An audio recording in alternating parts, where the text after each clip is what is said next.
জাতীয় নাগরিক। তোমরা ঘোষণা দাও, তোমরা যদি ক্ষমতায় যাও কাদিয়ানীদেরকে রাষ্ট্রীয়ভাবে অমুসলিম ঘোষণা করবা। 2, তোমরা যদি ঘোষণা দাও শাতেম ও মুরতাদদের শায়েস্তা করতে ব্লাসফেমি আইন করবা। তোমরা যদি ঘোষণা দাও কোরআন সুন্নাহ বিরোধী কোনো আইন বাংলাদেশে হবে না, ইনশাআল্লাহ 14 কোটি মুসলমানের মধ্যে যারা খাঁটি মুসলমান তোমাদেরকে নির্বাচিত করে ক্ষমতায় পাঠিয়ে দিবে ইনশাআল্লাহ। আমি তোমাদেরকে গ্যারান্টি দিতে পারি ইনশাআল্লাহ। অন্যান্য ধর্মগুলোর মধ্যে আপনাদেরকে তো উল্লেখ করতে হবে কাদিয়ানীরা অমুসলিম। তারপরে মন চাইলে আপনারা কাদিয়ানীদেরকে অমুসলিম ঘোষণা করে তারপর মন চাইলে তাদের অধিকার নিশ্চিত করুন। কিন্তু তারা ইহুদি খ্রিস্টানের চেয়ে নিকৃষ্ট কাফের, কিন্তু মুসলিম দাবি করে আমাদের 14 কোটি মুসলমানের অধিকারকে ক্ষুণ্ণ করছে। আর আপনারা তাদেরকে গণতন্ত্রের দোহাই দিয়ে প্রোটেকশন দিবেন। এই সংবিধান মানি না, আইনকে হাতে তুলে নিব, নিজ হাতে কাদিয়ানীদেরকে রাষ্ট্রীয়ভাবে অমুসলিম ঘোষণা করার দাবি আমরা নিজ হাতে আদায় করে নিব। মিথ্যা নবুওতের দাবিদার মুসাইলামা কয়েক লক্ষ মানুষ নিয়ে উপস্থিত হয়েছিল। সেই যুদ্ধে হাজার হাজার মুসলমান শহীদ হয়েছে। তা দেখে সাহাবায়ে কেরাম ইয়ামান থেকে মদিনা মুনাওয়ারার দিকে ঘুরে রাসূলুল্লাহকে ডাক দিছেন, ইয়া মুহাম্মাদা লা হিজনা, আই মুহাম্মদ সাল্লাল্লাহু আলাইহি সাল্লাম, আপনার আকীদা খাতমে নবুওতের পক্ষে আমরা জিহাদে নামছি, আল্লাহর কাছ থেকে সাহায্য নামান। সাহায্য আসছে। যে ওয়াহশী আমির হামজাকে শহীদ করেছিল, সে ওয়াহশী মিথ্যা নবুওতের দাবিদার কুখ্যাত মুসাইলামাকে হত্যা করে হাবিয়া জাহান্নামে পাঠিয়ে দিয়েছে। সে একদিনের যুদ্ধে 2400 সাহাবী শাহাদাত বরণ করছিলেন। এর থেকে কি বোঝা যায় না খাতমে নবুওতের আন্দোলন সবচেয়ে বড় আন্দোলন? খাতমে নবুওতের জিহাদ সবচেয়ে বড় জিহাদ। এটা কেমন সরকার, কেমন দেশে থাকে, কোরআন হাদিসও মানে না, ইসলামও মানে না, আবার তাদের ধর্মগ্রন্থ যেটা, এটা গণতন্ত্র পূজারীদের ধর্মগ্রন্থ না? আপনারা আপনাদের ধর্মগ্রন্থ তো মানেন না। এই ধর্মগ্রন্থ বলছে অমুসলিমদের অধিকার রক্ষা করতে। তো অমুসলিমদের অধিকার রক্ষা করতে অবশ্যই অমুসলিমদের পরিচয়টা তুলে ধরতে হবে, তারপর অধিকার নিশ্চিত করতে হবে। কিন্তু অমুসলিমদের অধিকার রক্ষা করতে যে, অবৈধ অধিকার রক্ষা করতে যে ইসলাম ও মুসলমানের অধিকারের বিপক্ষে যাবেন, সেই সুযোগ আর বাংলাদেশে দেওয়া হবে না। ইন্নাল হামদুলিল্লাহ আল আহাদিল ফারদিস সামাদ আল্লাযী লাম ইয়ালিদ ওয়া লাম ইউলাদ ওয়া লাম ইয়াকুল লাহু কুফুয়ান আহাদ।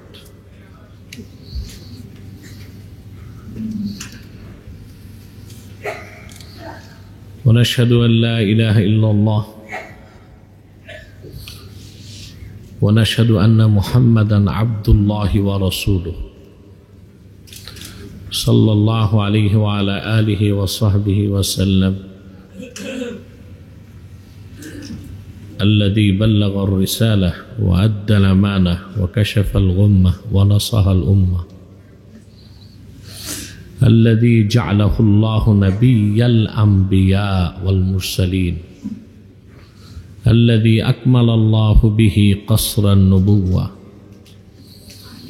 أي ختم الله به النبوة وحكم أن لا نبي بعده وأعلن في القرآن بالبرهان أن محمدا صلى الله عليه وسلم خاتم النبيين والمرسلين قبل 1500 سنة. أما بعد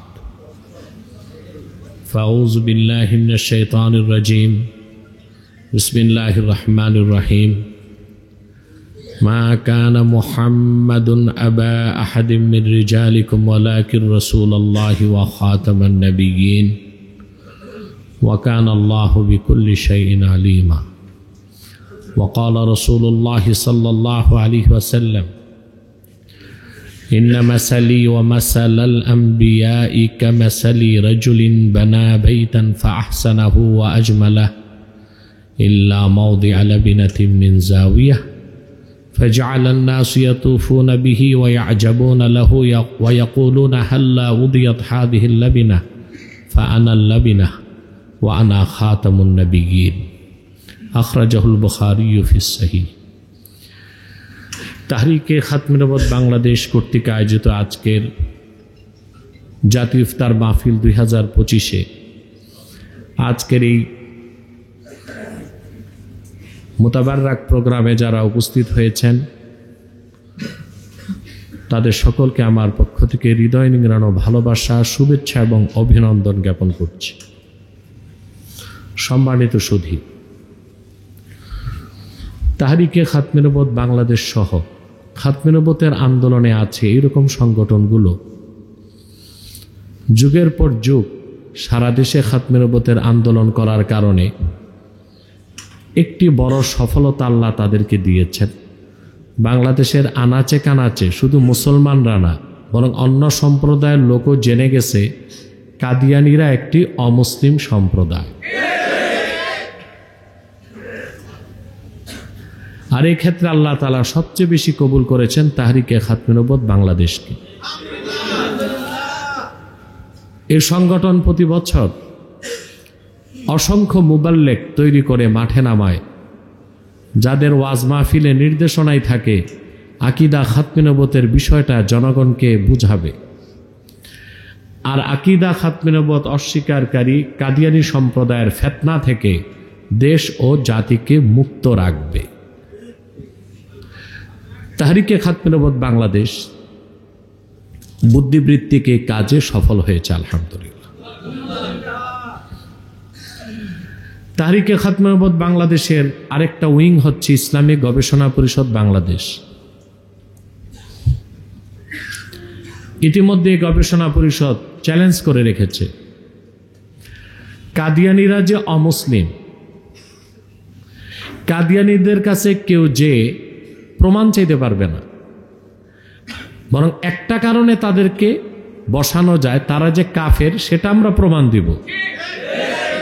কিন্তু কেউ যদি তাদের কাছে দলিল চায়, যে দলিল চাবে তার ঈমান নষ্ট হয়ে যাবে। কত সেনসিটিভ বিষয়টা আমি কি চিন্তা করছি।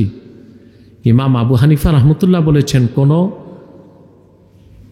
বেঈমান যদি মিথ্যা নবুয়ত দাবি করে আর কোন মুসলিম যদি যে তার কাছে বলে তুমি যে নবী তার প্রমাণ কি, যে প্রমাণ চাবে সেও কাফের হয়ে যাবে। কারণ মুহাম্মদ সাল্লাল্লাহু আলাইহি সাল্লামকে প্রেরণ করে ১৫০০ বছর আগে আল্লাহ তাআলা নবুয়তের রিসালাতের দরজা চিরতরে বন্ধ করে দিয়েছেন, যেটার ঘোষণা দেয় কোরআন, যেটা ঘোষণা দেয় সূরা আহজাবের ৪০ নম্বর আয়াত শুধু আছে তাই না, আনোয়ার কাশ্মীরির মতে ১০০০ আয়াত প্রমাণ দেয় মুহাম্মদ সাল্লাল্লাহু আলাইহি ওয়াসাল্লাম আল্লাহ শেষ নবী। এই ঘোষণা দিয়ে গেছেন আদম থেকে ঈসা পর্যন্ত ১,০০,০০০-এর উপর নবী রাসূল। মুহাম্মদ সাল্লাল্লাহু আলাইহি ওয়াসাল্লাম আল্লাহ শেষ নবী, এই কথার পক্ষে ৩,০০০ মুতাওয়াতির হাদিস আছে, ইজমায়ে সাহাবা, ইজমায়ে উম্মত। অতএব কেউ যদি নিজেকে নবী দাবি করে আর কোনো মুসলিম যে যদি বলে প্রমাণ কি, তে যে প্রমাণ চাইবে সেও কাফের হয়ে যাবে।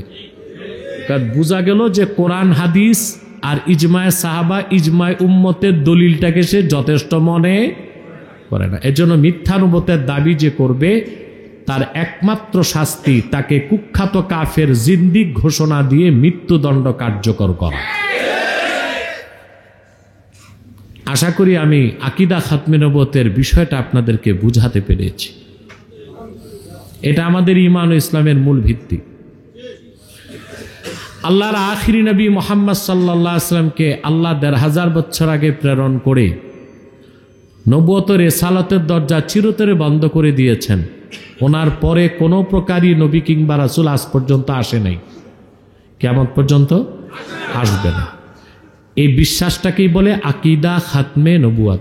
তো যে এই আকীদাকে অস্বীকার করলো সে শুধু আল্লাহকে অস্বীকার করলো না, শুধু মুহাম্মদ সাল্লাল্লাহু আলাইহি ওয়াসাল্লামের রিসালাতকে অস্বীকার করলো না, শুধু কোরআনকে অস্বীকার করলো না, বরং মান আনকারা আকীদাতা খাতমিন নবুওয়াহ ফাকাআন্নামা আনকারা রিসালাতা জামিল আম্বিয়া। যে অধম নরাধম জাহান্নামের কীট আকিদা খাতমে নবুয়ত অস্বীকার করলো, সে যেন আদম থেকে ঈসা পর্যন্ত 1 লক্ষের উপর নবীর নবী হওয়াকে অস্বীকার করলো। কারণ আদম থেকে ঈসা পর্যন্ত 1 লক্ষের উপর নবী নবুয়ত পাওয়ার আগে আল্লাহর আখিরি নবী মহানবী মুহাম্মদ সাল্লাল্লাহু আলাইহি ওয়াসাল্লামের রিসালাতকে বিশ্বাস করেছে, তারপর নবুয়ত পেয়েছে। এবং 1 লক্ষের উপর নবী প্রচার করেছেন নিজ নিজ জাতির কাছে যে আখিরি নবী মুহাম্মদ সাল্লাল্লাহু আলাইহি ওয়াসাল্লাম। তাহলে আকিদা খাতমে নবুয়ত অস্বীকারী শুধু কোরআন হাদিস আর ইসলাম অস্বীকারী না, বরং 1 লক্ষের উপর নবী রাসূলকে মিথ্যা প্রতিপন্নকারী। এজন্য আমরা ইহুদি খ্রিস্টানদেরকে বলি শুধু কাফের, আর কাদিয়ানীদের বলি কুখ্যাত কাফের। কারণটা বলতে বুঝাইতে পারছি? প্রিয় ভাইরা, এখন সরকারের কাছে কেন দাবি করব? আমি 3টা কথা বলবো। রাজনৈতিকভাবে আমাদের দায়িত্ব, রাষ্ট্রের দায়িত্ব, রাষ্ট্র দায়িত্বে ব্যর্থ হলে আমাদের করণীয়। এই 3টা বিষয় আমি বলছি। প্রশাসনের ঊর্ধ্ব মহল পর্যন্ত আমাদের মেসেজটা পৌঁছবে বলে আমরা আশা করি। আকিদা খাতমে নবুয়ত ইসলামের মূল ভিত্তি, এটা বহুবার শুনেছেন। আর খাতমে নবুয়তের জিহাদ সবচেয়ে বড় জিহাদ, খাতমে নবুয়তের আন্দোলন সবচেয়ে বড়। আপনারা জানেন আল্লাহর হাবিব আখিরি নবী নূর নবীজি মুহাম্মদ মুস্তাফা সাল্লাল্লাহু আলাইহি ওয়াসাল্লামের নূরের জমানায় 1500 বছর আগে জিহাদ হয়েছে। জুয়ুস, বুউস, সারিয়া, গাজওয়া 60টার বেশি 10 বছরে। তখন মোট মানুষ নিহত হয়েছিল 1018 জন, অধিক সংখ্যক সিরাত প্রণেতাদের মতে। এর মধ্যে মুসলিমও ছিল, কাফেরও ছিল। কিন্তু মাত্র যেদিন মুসাইলামাতুল কাজ্জাব নামের জাহান্নামের কুকুরটাকে হত্যা করতে সিদ্দিকে আকবর খালেদ সাইফুল্লাহর নেতৃত্বে সাহাবায়ে কেরামকে পাঠাইছেন, তুমুল যুদ্ধ হয়েছে। মিথ্যা নবুয়তের দাবিদার মুসাইলামা কয়েক লক্ষ মানুষ নিয়ে উপস্থিত হয়েছিল। সেই যুদ্ধে হাজার হাজার মুসলমান শহীদ হয়েছে। তা দেখে সাহাবায়ে কেরাম ইয়ামান থেকে মদিনা মুনাওয়ারার দিকে ঘুরে রাসূলুল্লাহকে ডাক দিছেন, ইয়া মুহাম্মাদা লা হিজনা, আয় মুহাম্মদ সাল্লাল্লাহু আলাইহি সাল্লাম, আপনার আকীদা খাতমে নবুয়তের পক্ষে আমরা জিহাদে নামছি, আল্লাহর কাছ থেকে সাহায্য নামান। সাহায্য আসছে। যে ওয়াহশী আমির হামজাকে শহীদ করেছিল, সে ওয়াহশী মিথ্যা নবুয়তের দাবিদার কুখ্যাত মুসাইলামাকে হত্যা করে হাবিয়া জাহান্নামে পাঠায় দিছে। সে একদিনের যুদ্ধে 2400 সাহাবী শাহাদাত বরণ করছিলেন। এর থেকে কি বোঝা যায় না খাতমে নবুয়তের আন্দোলন সবচেয়ে বড় আন্দোলন, খাতমে নবুয়তের জিহাদ সবচেয়ে বড় জিহাদ? দুঃখ লাগে সাধারণ জনগণ বুঝে চুপ থাকে, তাদের করার কিছু নাই। কিন্তু বাংলাদেশে যে এত স্কলার, বক্তার প্রবক্তা গজাইছে, এদের মাঠে বা মাহফিলগুলোতে খাতমে নবুয়তের পক্ষে কয় মিনিটের আলোচনা থাকে? এরা হচ্ছে মোটিভেশনাল স্পিচার, আকায়েদের কথা নাই। এমন কিছু সস্তা জনপ্রিয়তার কথা বলে যার মাধ্যমে ভিউজ বাড়ে আর নিউজ হয়, ভিউজ হয়, নিউজ হয়, কিন্তু আকায়েদের পক্ষে তাদের কোনো শক্ত অবস্থান নাই। এটা আমি মনে করি তাদের ক্ষেত্রে হয় কেউ গাইড করছে, নতুবা এটা তালবিসু ইবলিস।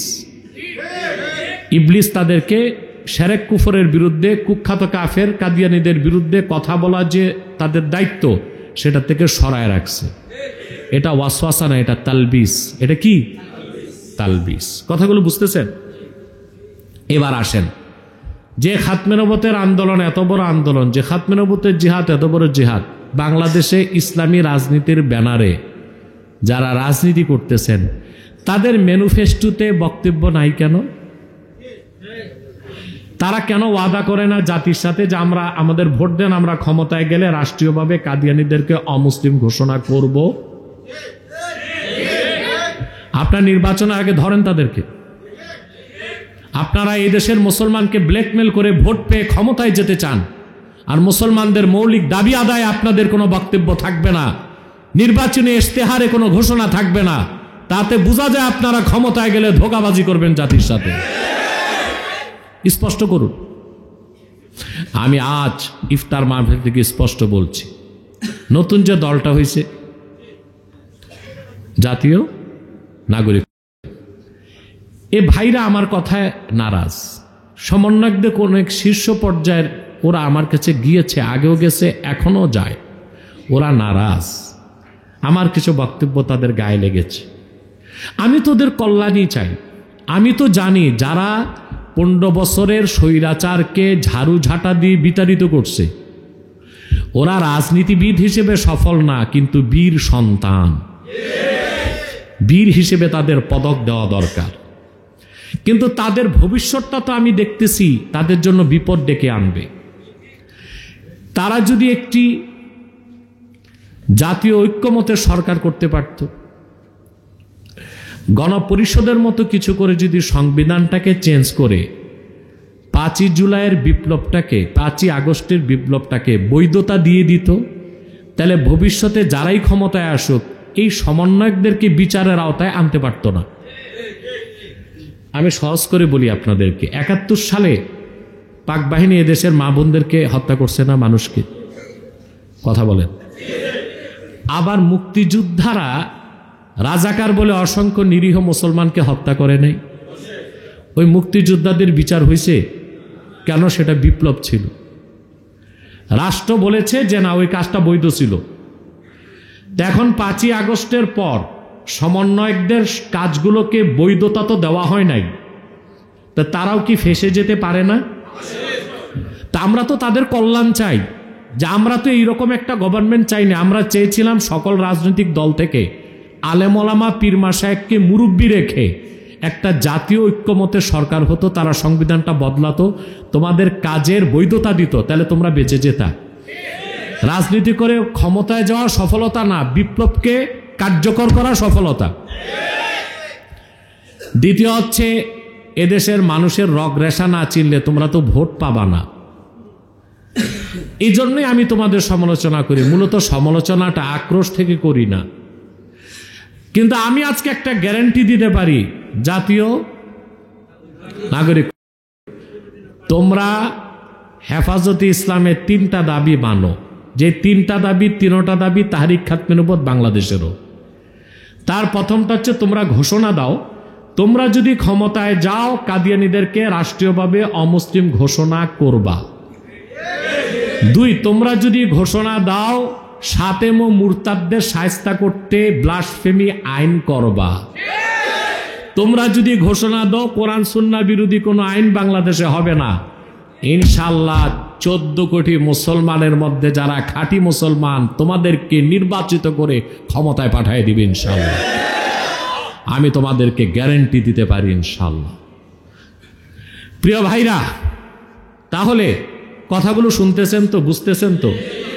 রাজনৈতিকভাবে যারা দল করতেছে বাংলাদেশে তাদের স্পষ্ট করতে হবে তাদের বক্তব্য, তারা এখন স্পষ্ট করেনি। এখন রাষ্ট্রের দায়িত্ব কি?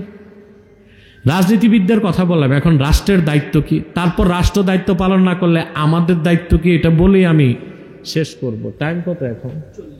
40। সময় তো আছে। দেখুন,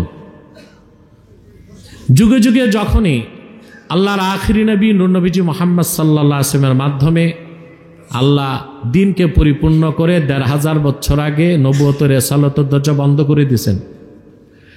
তারপরে যারাই মিথ্যানুবাদ দাবি করছে, উম্মতের মুসলমান তাদের বিরুদ্ধে মিছিল মিটিং করে নাই, তরবারি দিয়ে ফয়সালা করছে। কারণ মুসাইলামাকে হত্যা করা হয়েছে।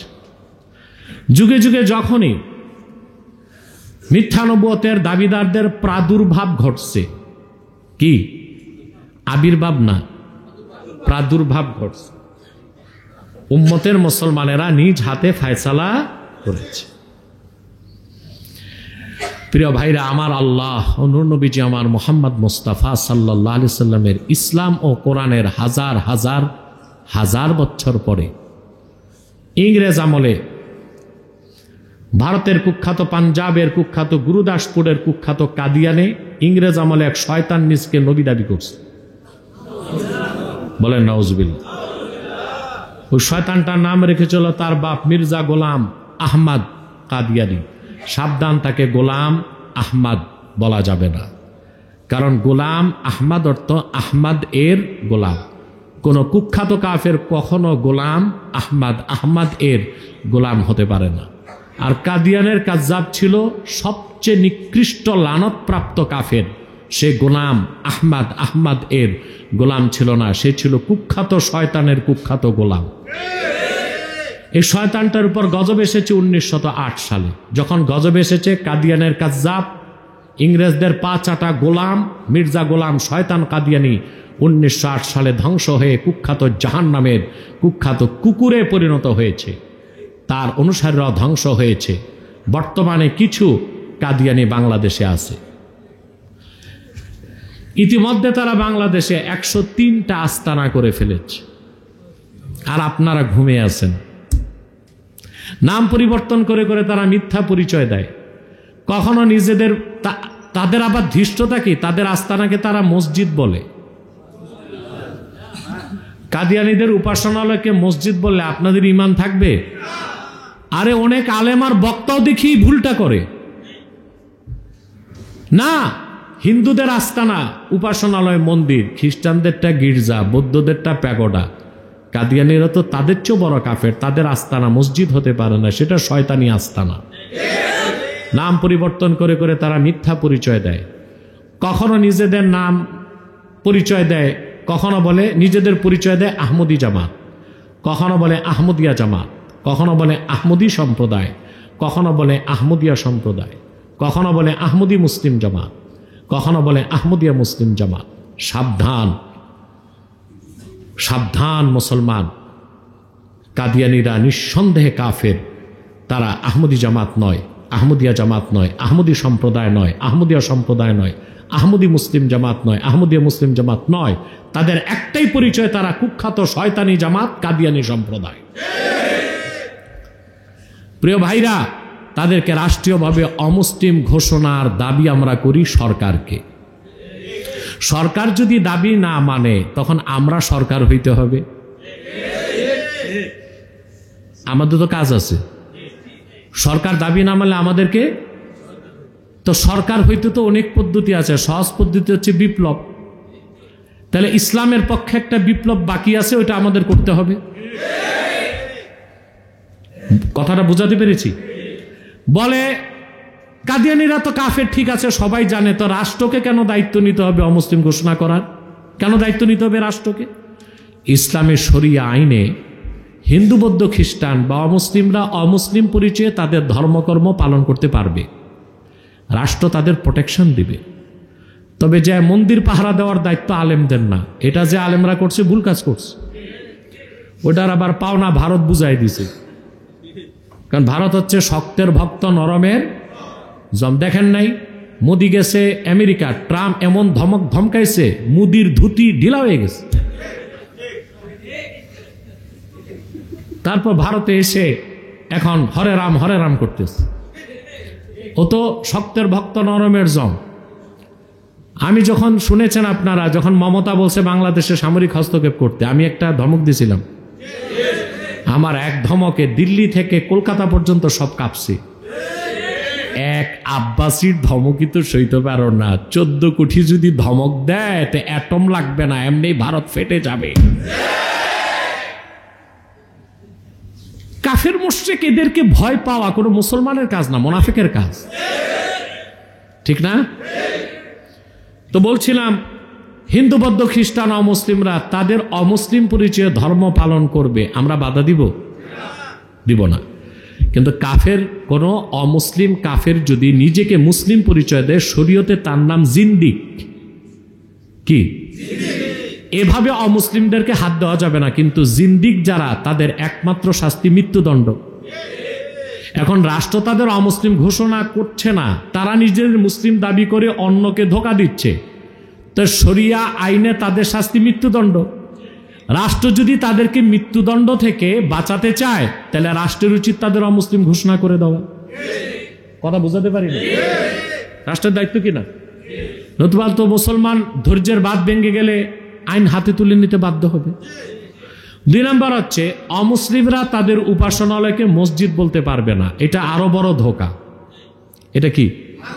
কিন্তু কাদিয়ানীদেরকে সরকার অমুসলিম ঘোষণা করে নাই বলে তারা তাদের উপাসনালয়কে মসজিদ বলে, যা কোনোদিন মসজিদ হতে পারে না। তা আমাদের অধিকারে আঘাত করতেছি কিনা? তো বাংলাদেশে 14 কোটি মুসলমানের ভ্যাট আর ট্যাক্স নিয়ে সরকারে যারা যাবে কথিত সংবিধানের দোহাই দিয়া মুসলমানের অধিকার ক্ষুণ্ণ করবে আর কাফেরদের অধিকার রক্ষা করবে, এটাই কি সরকারের কাজ আর গণতন্ত্রের কনসেপ্ট? এই যে আপনাদের বানানো সংবিধান, কাদের? এই সংবিধানে আমার কোনো বিশ্বাস, পারলে রাষ্ট্রদ্রোহী মামলায় আমারে দেন, আসামি বানান। এই সংবিধানের 6 পৃষ্ঠায় আর্টিকেল নাম্বার 2 আপনাদের বানানো সংবিধানে আপনারা লিখেছেন, the state religion of the Republic is Islam, but the state shall ensure equal status and equal right in the practice of the Hindu, Buddhist, Christian and other religions. প্রজাতন্ত্রের রাষ্ট্রধর্ম ইসলাম, কতটা ফাঁক রাখছে দেখেন। তারপর বলছে তবে হিন্দু, বৌদ্ধ, খ্রিস্টান সহ অন্যান্য ধর্ম পালনে রাষ্ট্র সমমর্যাদা ও সম অধিকার নিশ্চিত করবে। এখানেই ঘাপলাটা। হিন্দু, বৌদ্ধ, খ্রিস্টানদের অধিকার নিশ্চিত করছেন, আমাদের আপত্তি নাই, কিন্তু অন্যান্য ধর্মগুলোর মধ্যে আপনাদেরকে তো উল্লেখ করতে হবে কাদিয়ানীরা অমুসলিম। তারপরে মন চাইলে আপনারা কাদিয়ানীদেরকে অমুসলিম ঘোষণা করে তারপর মন চাইলে তাদের অধিকার নিশ্চিত করুন। কিন্তু তারা ইহুদি খ্রিস্টানের চেয়ে নিকৃষ্ট কাফের, কিন্তু মুসলিম দাবি করে আমাদের 14 কোটি মুসলমানের অধিকারকে ক্ষুণ্ণ করছে, আর আপনারা তাদেরকে গণতন্ত্রের দোহাই দিয়ে প্রোটেকশন দিবেন। এই সংবিধান মানি না, আইনকে হাতে তুলে নিব, নিজ হাতে কাদিয়ানীদেরকে রাষ্ট্রীয়ভাবে অমুসলিম ঘোষণা করার দাবি আমরা নিজ হাতে আদায় করে নিব।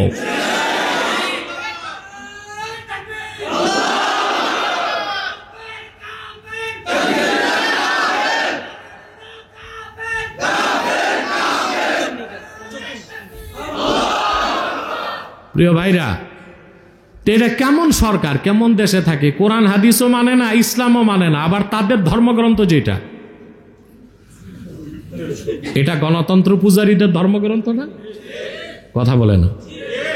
আমাদের ধর্মগ্রন্থ কোরআন 1500 বছর আগে এসেছে এবং চূড়ান্ত, ফাইনাল, রদবদল হবে না। আর গণতন্ত্র একটা ধর্ম। গণতন্ত্র কি? ডেমোক্রেসি একটা ধর্ম। এটা কি? এই ধর্মটা পৃথিবীতে অস্তিত্ব পেয়েছে সফিস্টদের মাধ্যমে। সফিস্ট কাদের মাধ্যমে? যারা গ্রিক দর্শনে বিশ্বাসী, বুঝলেন? অধিক সংখ্যক ঐতিহাসিকের মতেই প্লেটোই গণতন্ত্রের আবিষ্কারক এবং গণতন্ত্রের উপর লেখা তার বই দ্য রিপাবলিকান। অ্যারিস্টটল লিখেছে গণতন্ত্রের উপর দ্য পলিটিক্স।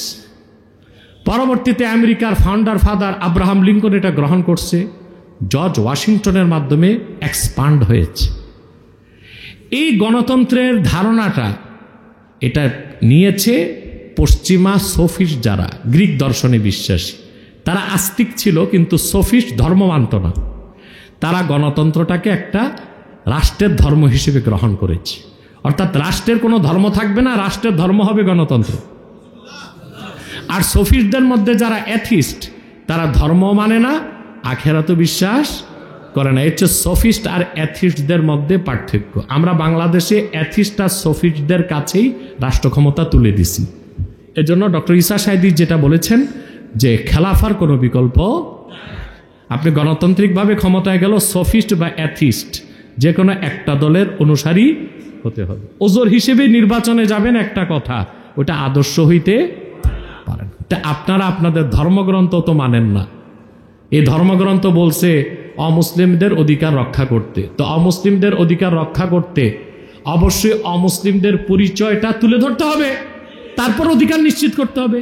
কিন্তু অমুসলিমদের অধিকার রক্ষা করতে যে, অবৈধ অধিকার রক্ষা করতে যে ইসলাম ও মুসলমানের অধিকারের বিপক্ষে যাবেন, সেই সুযোগ আর বাংলাদেশে দেওয়া হবে না। আমি কথাগুলো বোঝাতে পারলাম? এবার যে কথা বলে আমি আপনাদের থেকে বিদায় নিচ্ছি, কাদিয়ানীদেরকে অর্থনৈতিকভাবে আপনারাই সহযোগিতা করেন। আপনাদেরকে একটা মাসালা বলে দিই, উসুল। হিন্দু বৌদ্ধ খ্রিস্টানদের পণ্য যদি হালাল হয় কিনতে পারবেন, ধরতেও পারবেন, বেচতেও পারবেন।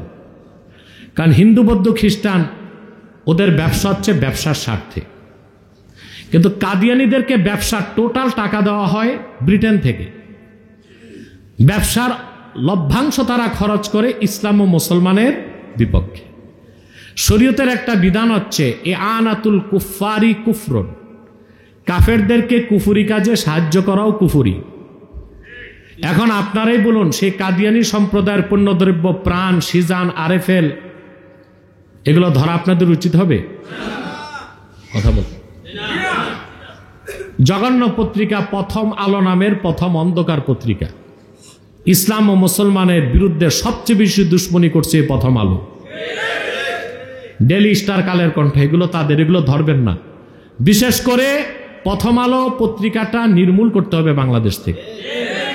আমার লজ্জা লাগে, পিনাকি ভট্টাচার্যের মতো একজন সনাতন ধর্মের লোক বাম রাজনীতি করছে আগে, এই ভদ্রলোক ফ্রান্স থেকে প্রথম আলোর বিরুদ্ধে যে জনমত গড়ে তুলেছে, বাংলাদেশের কোনো মোল্লা মৌলবী পীর আলেম এইরকম জনমত গড়ে তুলতে পারে না। আমাদের লজ্জা থাকা উচিত।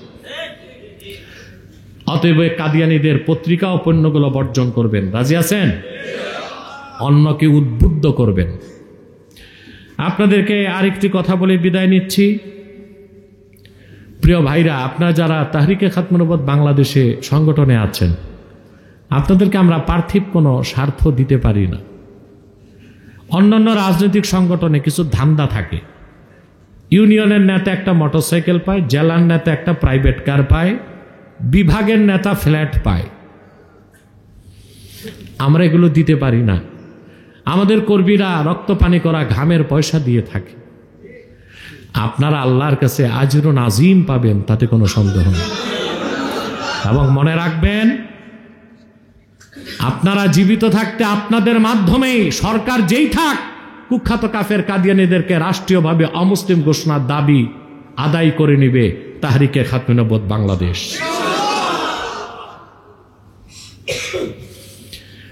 এবং এটাও আশা রাখবেন, ইনশাল্লাহ যদি আল্লাহ আপনাদের তৌফিক দেন, ইমাম মাহদির প্রকাশ ঘটলে তার বাহিনী তো আপনারা যোগ দিতে পারবেন।